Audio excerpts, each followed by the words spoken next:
Welcome to Tenor Tech, where I solve the problems you didn't even know you had. You start by gathering tools and the replacement joystick.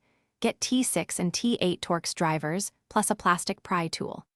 Power down the controller and remove batteries so no short occurs. Once positioned on a clean surface, remove the visible screws and use the pry tool to separate the shell gently. Take photos of cable routes and set screws into a labeled tray so you won't lose orientation when you reassemble later. With the shell open, make sure you unscrew any shielding and carefully lift the PCB while noting connector's orientation. If the joystick is soldered, heat each pad evenly and remove the old module.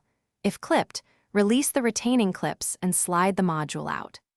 Insert the new joystick aligned exactly as the old one and reflow or reseat the connectors. Ensure no leftover solder bridges and verify flex cables. Reinstall the PCB and shielding, making sure screws are snug but not over-torqued.